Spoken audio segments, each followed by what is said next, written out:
Hello friends, मेरा नाम है आनंद सिंह और मैं स्वागत करता हूं आप सभी का ऑफिसर्स एडोकेमी रोड टू सक्सेस पर। तो जैसा कि मैंने अपनी पिछली वीडियो में बताया था कि मैं जल्द ही आप लोगों के सामने जीके की पूरी तैयारी कराऊंगा और उसके वीडियोस लेकर आऊँगा। तो ये रहा आपके सामने पहला वीडियो और ये वीडियो है हिस्ट्री सेक्शन का। मैंने स्टार्ट हिस्ट्री से किया है और हिस्ट्री में ये एंशिएंट हिस्ट्री से आपकी ये सेक्शन है। ये है पहला उसका चैप्टर स्टोन एज और आज हम स्टोन एज के बारे में पढ़ेंगे। ठीक है, तो आइए शुरू करते हैं। तो जैसा कि आप इतिहास के बारे में जानते हैं कि ये इतिहास क्या होता है, ये बीते हुए कल का अध्ययन होता है। ठीक है, मतलब जो भी हम इंसानों के बीता हुआ कल था उसके अध्ययन को हम क्या बोलते हैं, इतिहास बोलते हैं। ठीक, तो उसमें हमारा जो फर्स्ट सेक्शन है वो है आपका स्टोन एज। ठीक, स्टोन एज मतलब क्या होता है, पाषाण युग। ठीक, तो इसके नाम से हम जैसा कि देख सकते हैं कि पाषाण युग या स्टोन एज मतलब कि पत्थरों का युग। ठीक, जहाँ पर कि मैक्सिमम पत्थर का इस्तेमाल होता था हर चीज़ के लिए, उसको बोलेंगे हम स्टोन एज। ठीक है, तो आइए इसके बारे में कुछ जानते हैं आगे हम। तो पहला ये है, पहले इतिहास के बारे में थोड़ा पता करते हैं कि कहाँ से आया, कौन इसके जनक हैं, क्या हैं। तो जैसे कि आप सभी जानते हैं कि फादर ऑफ हिस्ट्री हैं वो किनको हम बोलते हैं, वो बोलते हैं हेरोडोटस को। ठीक है, और ये जो क्वेश्चंस है एक तरह से क्वेश्चन के तौर पे पूछा जाता है बहुत जगह, और ये एसएससी में आपको बहुत बार ये क्वेश्चन दिखता भी है। एसएससी, सीजीएल, सीएचएसएल, एमटीएस वगैरह में इस क्वेश्चन को बहुत बार रिपीट किया गया है। तो यहाँ से आप एक क्वेश्चन देख सकते हैं कि फादर ऑफ हिस्ट्री मतलब हेरोडोटस। ठीक, उसके बाद आइए हम आगे बढ़ते हैं और देखते हैं कि इसके टाइम पीरियड को। ठीक है, तो देखिए टाइम पीरियड क्या होता है कि इतिहास में टाइम को दो भाग में बांटा गया है। ठीक है, एक होता है आपका बीसी और एक होता है आपका एडी। ठीक, तो जैसे कि देख रहे हैं यहाँ पर कि टाइम पीरियड आपका क्या दिया है कि BC and AD developed by a monk around 532 AD. तो बीसी और एडी जो हम टाइम आज देखते हैं वो एक मॉन्क के द्वारा, मॉन्क मतलब होता है साधु। ठीक है, तो एक साधु के द्वारा आपको 532 ईस्वी के आसपास इसको डेवलप किया गया था, खोजा गया था या बनाया गया था। ठीक है, तो अब देखिए बीसी और एडी होता क्या है। तो बीसी मतलब होता है, यहाँ आप देख सकते हैं कि मैंने लिखा है बिफोर क्राइस्ट, और एडी मतलब होता है, बीसी मतलब है बिफोर क्राइस्ट और एडी मतलब है एनो डोमिनी। ठीक है, लेकिन अगर आप अभी न्यू एनसीईआरटी की बुक उठा कर देखें या अगर नए टाइम में देखें हम क्या यूज़ कर रहे हैं, तो आजकल दे रहा है किताब में, बुक में BCE। ठीक है, और एडी को दे रहा है CE। तो अब देखिए इसका मतलब क्या होता है, पहले हम देखते हैं BC और AD के बारे में। ठीक है, तो देखिए BC क्या है, जैसे कि हमको पता है कि जीसस क्राइस्ट जो कि क्रिश्चियन के देवता हैं, एक तरह से जो क्रिश्चियनिटी फॉलो करते हैं वो लोग उनको मानते हैं। तो जीसस क्राइस्ट, उनके ईसा मसीह, उनके जन्म से पहले के समय को हम बोलते हैं BC और उनके जन्म के समय के बाद हम बोलते हैं AD। ठीक है, ये एक सिंपल सा इसका डेफिनेशन आप कह सकते हैं कि ईसा मसीह के जन्म से पहले कुछ समय को बोला जाता है BC और उनके बाद के समय को बोला जाता है AD। ठीक है, लेकिन अब आगे चलकर कन्फ्यूज़न का क्या हुई कि भाई अगर आप देखिए तो जब ईसा मसीह पैदा हुए और जब उनकी मृत्यु हुई, डेथ हुई, तो मान लिया मैंने बर्थ के टाइम को और इस टाइम को मैंने मान लिया उनके डेथ के टाइम को। ठीक है, ये B है बर्थ और D है डेथ। तो अगर इसको माना जाए तो इनके बीच क्या, तो भाई एक समय हो रहा होगा, जैसा कि आप मतलब भाई उनका कुछ ना कुछ तो समय कल रहा होगा, कुछ दिन वो जिंदा रहे होंगे। लगभग इनकी उम्र 70-72 साल जिंदा रहे थे, जहाँ तक मैं जानता हूँ। तो ये जो समय काल रहा, इसको क्या किया गया, इसको न्यूट्रल मान लिया गया। इट मीन्स इसको हम लोगों ने इसको जीरो डिसाइड कर लिया। ठीक है, और इसके बाद एक नई पद्धति निकाला गया टाइम को ढूंढने के लिए। वो क्या था, वो था आपका BCE और ये हो गया CE। ठीक है, मतलब ये एक एरा मान लिया गया, एक कॉमन सा एरा मान लिया गया। और उसके पहले का क्या टाइम हो गया, बिफोर कॉमन एरा हो गया BCE। BC को हम लोग ने कन्वर्ट कर दिया BCE में, और कॉमन एरा के बाद का टाइम वही CE रह गया, कॉमन एरा। ठीक है, तो अगर आप आज के बुकों में देखेंगे, अगर न्यू एनसीईआरटी में देखेंगे तो BC को BCE लिखता है और AD को CE लिखता है। ठीक, तो मैं समझ रहा हूँ कि आप लोगों को जो डाउट होगा BCAD को लेकर वो क्लियर हो गया होगा। ठीक है, चलिए आगे बढ़ते हैं। अब क्या आता है, क्या लिखा है यहाँ पर देखिए कि we can calculate the age of fossils with the help of carbon dating that is C14। ठीक, तो जैसा कि जो भी हमें खुदाई होती है, जो भी चीज़ें हमें मिलती हैं, उसका हम डेट कैसे निकालते हैं, मतलब वो कितना पुराना है, कितने साल पुराना था वो, उसको हम कैसे पता लगाते हैं। तो एक पद्धति होती है, एक सिस्टम होता है, वो होता है, उसको हम जांच कैसे करते हैं, C14। ठीक है, ये कार्बन 14 बोलते हैं। और इसी सिस्टम से, इसी पद्धति से हम किसी भी फॉसिल्स का, फॉसिल्स मतलब कि जीवाश्म, ठीक है, जीवाश्म जो होते हैं उनका हम समय काल पता लगाते हैं कि वो कितने पुराने हैं, या इनका समय काल, इनका टाइम पीरियड क्या रहा होगा, हम इसके अकॉर्डिंग इसके समय को निर्धारित करते हैं। ठीक, तो यहाँ से ये भी क्वेश्चन बनता है कि हम जो फॉसिल्स मिलते हैं, हमें जीवाश्म मिलते हैं, उसका हम टाइम पीरियड है वो कैसे डिसाइड करते हैं। तो C14 पद्धति से हम डिसाइड करते हैं कि कौन सा फॉसिल्स, कौन सा जो जीवाश्म है वो कितना पुराना है और इसका टाइम पीरियड क्या रहा होगा। ठीक है, तो इतना मैं समझ रहा हूँ कि आप लोग जितना मैंने बताया वो आप ठीक से समझे होंगे। तो आइए अब आगे बढ़ते हैं। ठीक, तो ये अब आइए यहाँ पर हम आते हैं नेक्स्ट स्लाइड पर। अब देखिए यहाँ पर क्या लिखा है कि स्टडी ऑफ ह्यूमन पास्ट। ठीक, वही मानव का जो भूतकाल है उसके अध्ययन को हम क्या बोलते हैं, हिस्ट्री बोलते हैं। तो जो हमने अध्ययन किया, जो मानव का जो अध्ययन होता है बीते हुए समय का, उसको इतिहासकारों ने हमारे 3 भाग में बांटा। पहला होता है प्री हिस्ट्री, मतलब कि प्राग ऐतिहासिक काल। दूसरा होता है प्रोटो हिस्ट्री, मतलब कि आद्य ऐतिहासिक काल। और एक होता है रिटन हिस्ट्री, मतलब कि ऐतिहासिक काल। ठीक है, तो हमारे इतिहासकारों ने इसे 3 भाग में विभाजित कर दिया, प्री हिस्ट्री, प्रोटो हिस्ट्री और रिटन हिस्ट्री। ठीक, प्राग ऐतिहासिक, आद्य ऐतिहासिक और ऐतिहासिक। ठीक है, अब देखिए प्री हिस्ट्री क्या होती है कि प्री हिस्ट्री मतलब जैसे कि यहाँ पर लिखा हुआ है कि बिफोर इन्वेंशन ऑफ राइटिंग, मतलब कि लिखने की कला से पहले का जो है। ठीक, मतलब अब वहाँ बिफोर इन्वेंशन ऑफ राइटिंग मतलब ऐसा समय जहाँ पर कि लिखने समझने की शक्ति लोगों में नहीं थी, वो कुछ लिख नहीं पाए, अपनी चीज़ों को ना व्यक्त कर पाए, तो उस समय को हम बोलते हैं प्री हिस्ट्री। ठीक है, जैसे कि ये आता है आपका स्टोन एज में मैक्सिमम, क्योंकि यहाँ पर मैक्सिमम पत्थरों का यूज़ हुआ है। ठीक, यहाँ पर कोई लिखने की कला नहीं मिली और हम इस काल को जो भी पता लगा पाते हैं वो सिर्फ एक एविडेंस के तौर पे, जो हमें पत्थर मिलते हैं, जो भी हम देखते हैं पत्थरों को, या टूल्स के तौर पे जो औजार बनते हैं। ठीक है, तो हम उसके आधार पर हम पता लगाते हैं समय काल का, या उस समय का कि वो कौन सा काल है, तो प्री हिस्ट्री है। क्योंकि वहाँ पर कोई लिखित साक्ष्य नहीं मिले हैं कि हाँ इस समय के लोग क्या करते थे, कैसे रहते थे, क्या खाते थे, क्या पीते थे, बस हमने, तो ये रहा आपका प्री हिस्ट्री। ठीक, क्योंकि यहाँ पर लिखने की कला नहीं पता थी। ठीक है, अब आते हैं प्रोटो हिस्ट्री पे। प्रोटो हिस्ट्री मतलब आद्य ऐतिहासिक काल।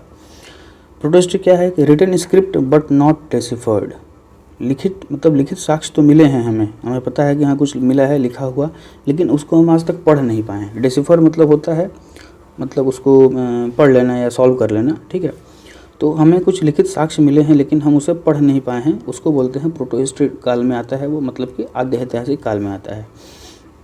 जैसे कि आपको पता होगा इंडस वैली सिविलाइजेशन बोले तो जैसा कि सिंधु घाटी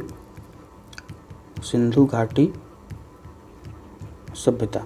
ठीक है, तो सिंधु घाटी सभ्यता में क्या हुआ, सिंधु घाटी सभ्यता में जो स्क्रिप्ट मिली है उसको हम बोलते हैं बूस्ट्रोफेडॉन। ठीक है, बूस्ट्रोफेडॉन, और उसको पिक्टोग्राफिक फॉर्म में लिखा गया है, मतलब लिखावट में कोई तरीके की अल्फ़ाबेट नहीं यूज़ किए गए हैं, या हिंदी इंग्लिश संस्कृत कुछ भी नहीं, उसको पिक्चर के तौर पे उसको दर्शाया गया है, लिखा गया है, और उसको हम बोलते हैं बूस्ट्रोफेडॉन। ठीक, और इसको आज तक पढ़ा नहीं जा चुका है। ठीक है, इसको हम लोगों ने आज तक पढ़ नहीं पाया है, तो उसको हम रखेंगे प्रोटो हिस्ट्री में कि written script but not deciphered, लिखा तो गया है लेकिन हम उसको पढ़ नहीं पाए हैं। अब आते हैं हम रिटन हिस्ट्री पे, most important section written history, क्योंकि हम इसी को पढ़ना है डिटेल में। इसको रिटन हिस्ट्री को भी 3 पार्ट में बांटा गया, एक हुआ एंशिएंट, एक हुआ मिडिवल और एक हो गया मॉडर्न। मतलब प्राचीन इतिहास, मध्यकालीन इतिहास और आधुनिक इतिहास। ठीक है, प्राचीन में वही आप पढ़ेंगे जैसे कि आपका इंडस वैली सिविलाइजेशन हो गया, बुद्धिज्म जैनिज्म हो गया, मौर्य, उसके बाद मौर्योत्तर काल, पोस्ट मौर्य, फिर गुप्तोत्तर काल आएगा। ठीक है, ये सब एंशिएंट में आ जाएंगे। मिडिवल में अगर आप आएंगे तो अराइवल ऑफ इस्लाम आता है हमारे भारत में।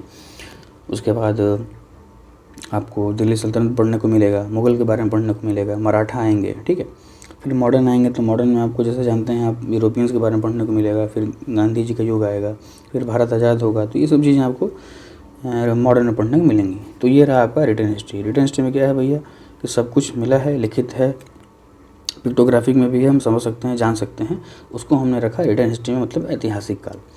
ठीक है, तो उम्मीद करता हूँ कि आप लोग यहाँ तक समझ में आया होगा जो भी मैंने बताया। आइए एक बार रिवाइज कर लेते हैं।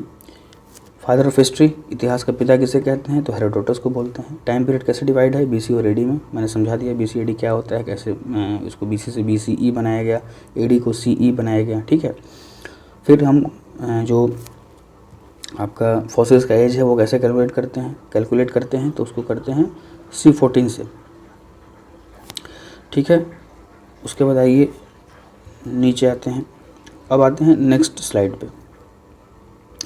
तो इसमें क्या है कि यहाँ मैंने दिखाना चाहा है कैसे हम इंसान बनने की प्रोसेस से गुजरे हैं। पहले क्या था हमारे लाइफ साइकिल में, पहले हम थे मोल मतलब होता है छछूंदर। ठीक है, तो जो आपके घरों में घूमता रहता है, चूहे के जैसा दिखता है, वो छछूंदर। तो सबसे पहले हम क्या थे, मोल थे।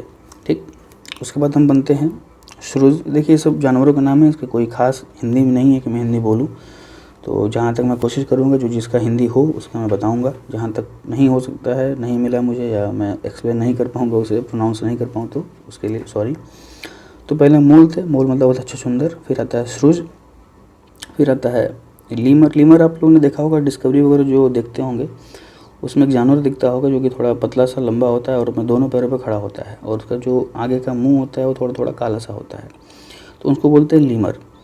फिर आता है टॉर्सियस के बाद हम आए मंकी, बंदर बने। बंदर से इवॉल्व हो गए, हम बने ओरांगुटैन एक थोड़ा ब्राउन कलर का बड़ा सा बंदर होता है, वो उसके शरीर पे बहुत सारे बाल होते हैं। फिर हम बने गोरिल्ला, जैसे कि आपने मूवी देखी किंग कॉन्ग, तो वो वाली गोरिल्ला। फिर आते हैं गिब्बन, फिर आते हैं चिंपैंजी। देखिए चिंपैंजी एक ऐसा है कि इसके जो 95% जीन्स होते हैं, ब्रेन होता है, वो ह्यूमन से मैच करता है। ठीक है, तो हम आए चिंपैंजी, और लास्ट में हम आते हैं जो कि होते हैं होमिनिड मतलब होते हैं नरवानर, और इनको साइंटिफिक नाम क्या दिया गया, रामापिथेकस। ठीक है, इनको एक साइंटिफिक नाम दिया गया रामापिथेकस। अब देखिए थोड़ा इसके बारे में जान लीजिए, रामापिथेकस के बारे में। रामापिथेकस जैसा कि आप देख रहे हैं नाम ये। अच्छा, नरवानर क्या होते हैं थोड़ा इसके बारे में बता दें, मूवी से रिलेट करके बताऊंगा मैं, आप लोगों को ज़्यादा पकड़ में आएगा। नहीं पता तो वो मूवी को एक बार देखिए, समझ जाएंगे आप। नरवानर क्या होते हैं, यहाँ पे एक मूवी थी हॉलीवुड की, प्लैनेट ऑफ द एप्स। ठीक है, इस मूवी को आप देखेंगे तो आप समझ पाएंगे कि नरवानर क्या होते हैं। जिसको नहीं पता है, जिसको पता है उसके लिए अच्छी बात है। तो रामापिथेकस के बारे में थोड़ा देखिए, जान लीजिए क्या होता है। तो जो इसके जो पहले साक्ष्य मिले, वो साक्ष्य मिले इसके साउथ वेस्ट एशिया में, मतलब कि दक्षिण पश्चिम एशिया में, और एक साक्ष्य मिला इसका ईस्ट अफ्रीका में। ठीक, ये सब देखिए मैं स्लाइड में नहीं ऐड किया हूँ, बस मैं ऐसे आपको एक्स्ट्रा इन्फॉर्मेशन दे रहा हूँ उसके बारे में। तो एक था साउथ वेस्ट एशिया और एक था ईस्ट अफ्रीका। ठीक है, यहाँ से इसके साक्ष्य मिले हैं इंडिया के बाहर। अगर आपसे पूछ दे कभी एग्ज़ाम में, इनमें भी आ भी सकता है ये, कि रामापिथेकस जो है उसके जो इंडिया में कहाँ पर साक्ष्य मिले हैं इसके रामापिथेकस के, तो वो मिले हैं इंडिया में इसके साक्ष्य मिले हैं आपको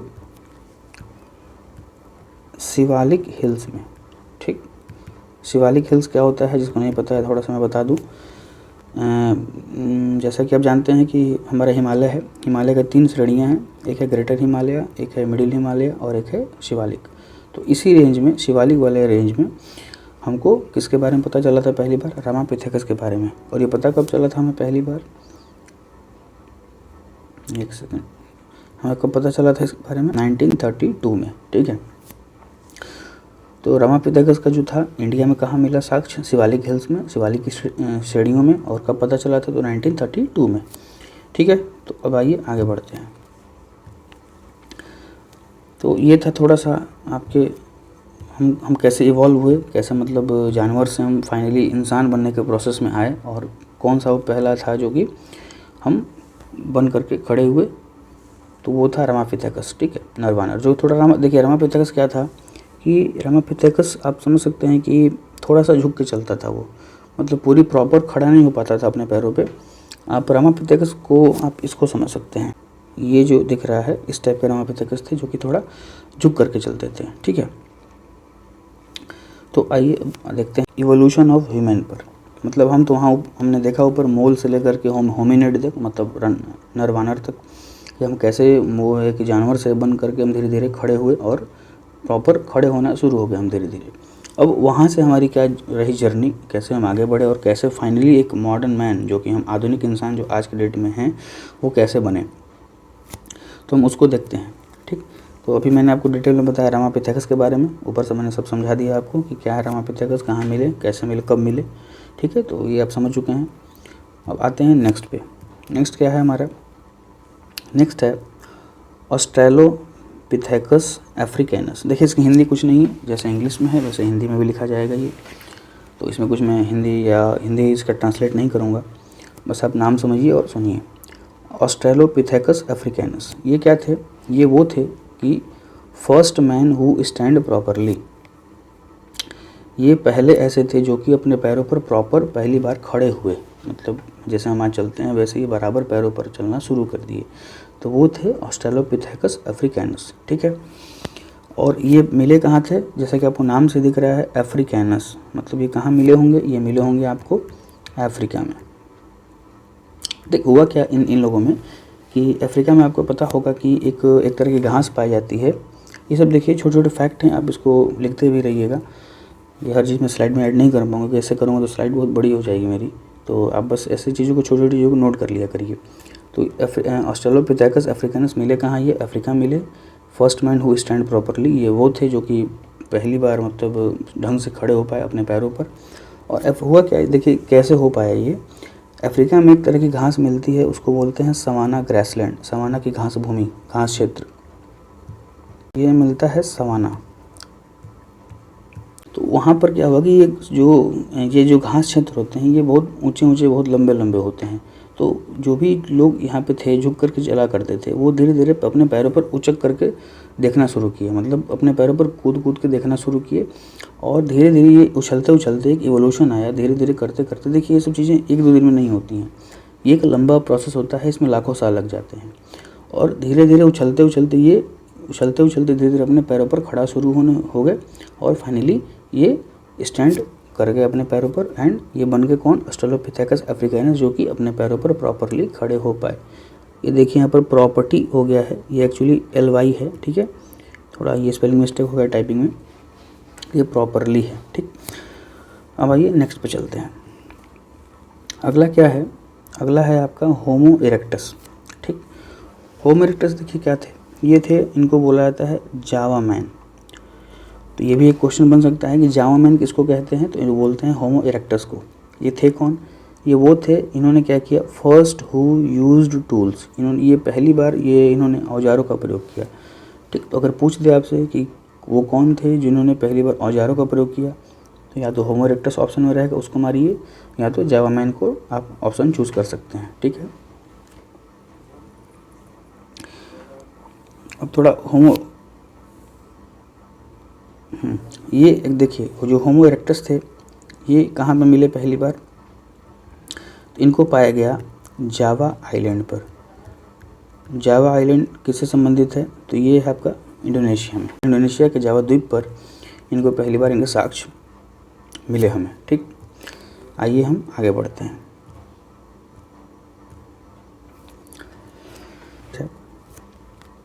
नेक्स्ट क्या है आपका?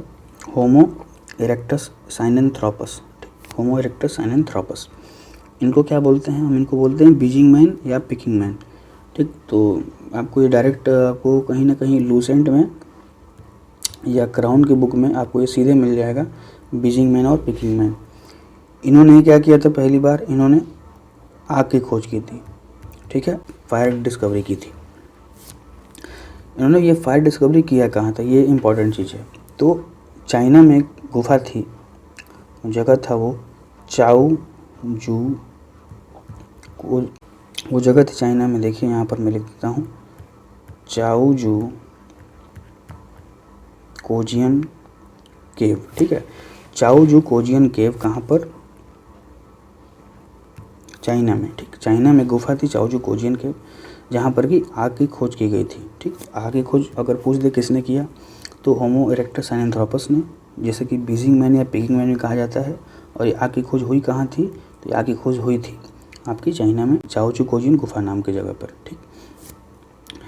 अब आते हैं हम नेक्स्ट पे, ये आपके हैं होमो सैपियंस निएंडरथैल्स। होमो सैपियंस निएंडरथैल्स, इन्होंने क्या किया, मतलब दुनिया का पहला मिसाइल बनाया। मिसाइल मतलब जैवलिन, जैवलिन मतलब भाला। तो एक भाला क्या होता है, जैसे कि आप समझ सकते हैं कि हाथ से इसको फेंकते हैं, लॉन्च ही करते हैं तरीके से। तो इन्होंने भाला बनाया। किसने बनाया, होमो सैपियंस निएंडरथैल्स ने पहली बार क्या बनाया, भाला बनाया, ठीक है।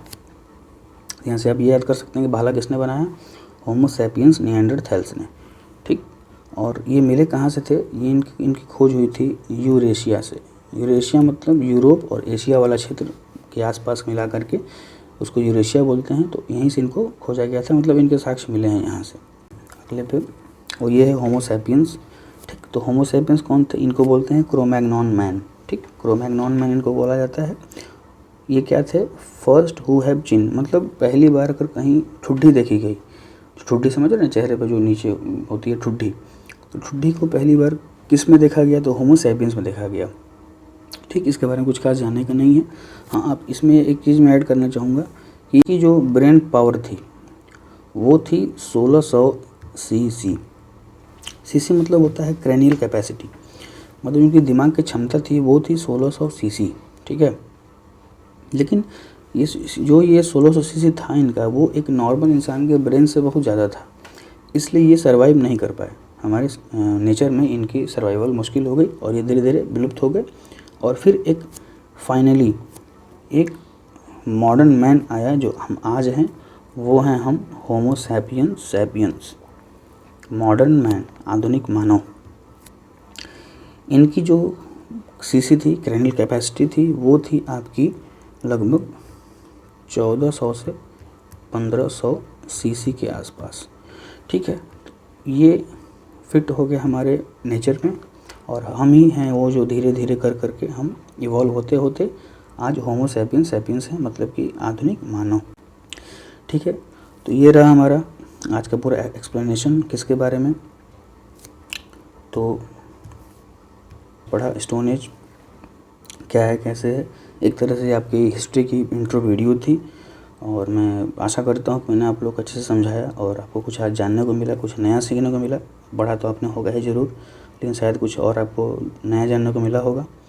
तो ठीक है, आज के लिए बस इतना ही करते हैं। और अगर मेरी वीडियो आपको अच्छी लगी हो तो लाइक करें, शेयर करें और सब्सक्राइब ज़रूर करें, ठीक है। और बस मेरी वीडियो को प्रमोट करें और मुझे सपोर्ट करें, अपना सपोर्ट दिखाएं और जल्द से जल्द मेरे सब्सक्राइबर बढ़ाएं, ठीक है।